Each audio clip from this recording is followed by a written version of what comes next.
My Learning Train brings to you a simple, hands-on, activity-based program. It helps teachers to create resources for children using simple, easily accessible resources. But we also bring to you a lot of inbuilt tools, and the flashcards are one of the most important tools we bring to you. So managing flashcards is really important. So let's learn to manage it together. When the books come to you, remove the flashcards from the perforation. Be careful not to pull them out of their binding. When you remove all the flashcards, bundle them up. Pick up 10 sets. We start with 10 sets so that you can divide your class into 10 small groups to begin with. So you pick up one complete set. The little triangles in grey on the flashcards. So number this complete set with number 1. Then pick up the next set, number it with number 2 and 3 and so on and so forth. Once this is done, pick up one set at a time. Fold your flashcards, open a small factory for the first 2 days and tear them, bundle them up into rubber bands and store all the 10 sets in a single packet. You could also use old newspaper to make packets. You could use dupattas. The choice is yours. We would also suggest that you call and invite a few mothers, few parents to help you to do this so that they understand what it actually takes to create activity time for children. When you tear the flashcards from the perforations, you will find 1 centimeter by 5 centimeter strips above and below the flashcards. You can tear them up and store them for your counting and your maths activities. The 4 millimeter strip from the side can be used for little children to paste as vertical and horizontal lines.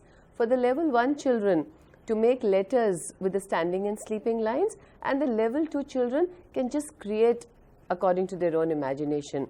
So even these little strips of paper on the sides of your flashcards must be used. Once this is done, what you need to do is get an old file, recycle as many things as possible, cover it with again an old wrapping paper, number it from 1 to 12 or 1 to 10, then take 10 bowls, number them with permanent markers and cover them number with the transparent tape so that you don't have to keep writing the numbers again and again. In the morning when you come or before you leave the previous day, you can actually prepare your activity for children. We also suggest that the children be as independent as possible.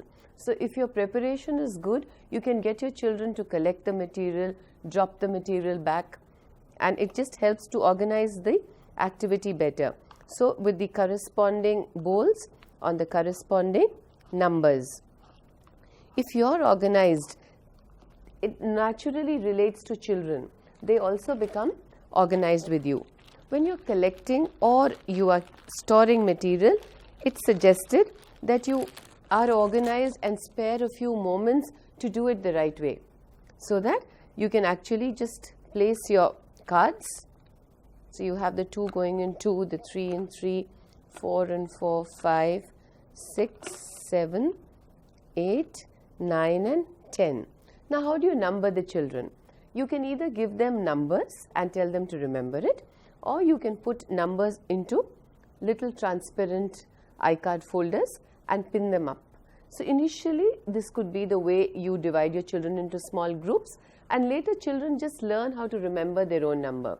So you start the activity together, you call group number 1, tell them to take 1 bowl and go away. Group number 2, so on and so forth. So start your activity together, call them to deposit it back on the correct numbers so that you know if a number is missing, you would know which group hasn't brought it up to you.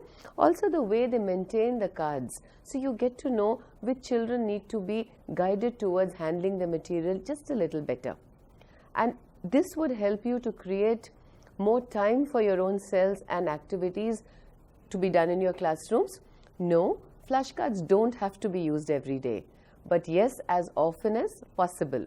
And the more organized we are, the more access we give children to hands-on independent learning. So managing flashcards is really not so difficult. So let's quickly look at the flashcards. For the world of letters, for the beginners, you have the pictures and the upper and lower case together and the book opening into a board game. For the level 1, you have the upper and lower case on the same side with a picture supported by the small case letters at the back so that the children can start word building with ease. And it also has another set. It has the set number 2, which has a couple of words, 3-letter words with pictures, which can also be used as rhyming cards like the bat, cat, den, hen.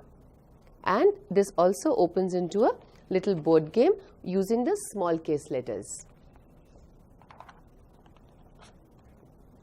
We then have level 2, which is now got the uppercase on one side and the lowercase on the other side. What is interesting is that we have color coded this set for you. They are now getting ready to do phonics and to build the words using these codes and sound groups. We also have a set of sight words which the children can use. And this game opens into a combination of sounds, pictures and reading. We then have